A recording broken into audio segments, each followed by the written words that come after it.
Good day po sa ating lahat.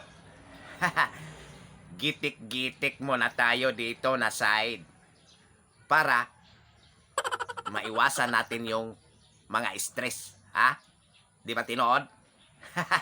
Gitik-gitik sa ta kay aron mawala ang atong mga panghuna-huna nga di maayo tungod sa atong kalisod diri sa atong kalibutan. Ambot og naunsa naman eh. Ha? Di ba tinuod? Perte na yung paita. Ha? Mao nang igitik-gitik na lang natog paagi kay para ha. Alam niyo na. Ha? Ha? Ingisi-ngisi. Isayaw-sayaw. Ana ra. Ha? Naunsa naman ni atong kalibutan oy. Perte naman yung nagtakilid naman yung tagmaayo. No? Oh no! Kanus apa ka ta makabawi ani? Ha? Oh. Kinsa may wala gapait diya. Ang katong wala gapait, paki-share na lang sa inyong mga blessings. Para ang mga pobre matagaan pod ginagmay. Bahala ginagmay ra basta kinaa.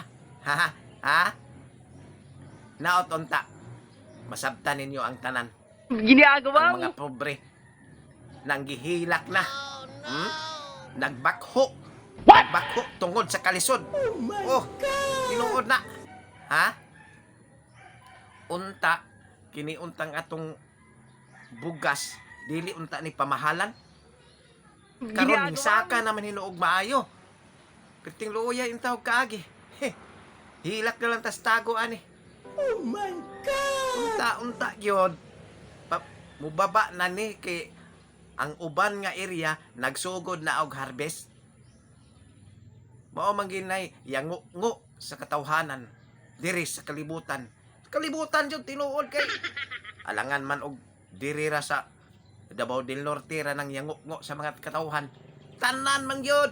Oh Tibuok no! Pilipinas. Ha? Ginagawa mo. Di basta-basta ang atong panahon karon. Daghan na gyud ang naglisod. Ilabi na sa bukid. Just tan-aw na ako taga bukid. Naglisod jud maayo. Naglisod man ganining taga Patag kana pa bang taga bukid. Oh no! Ang produkto barato, ang pamaliton perting sa kaha may palaging pamaliton kay gasaka ang produkto giirok Ginagawa mo. ilang ana magina gitik-gitik na lang lagi nato na atong mga kalisod para dili kaayo ta maapektuhan. Ha? Tinuod? Kasi may makarelate ani diha. Ginagawa Pwede mo. kilisura sa atong kahimtang. Ha?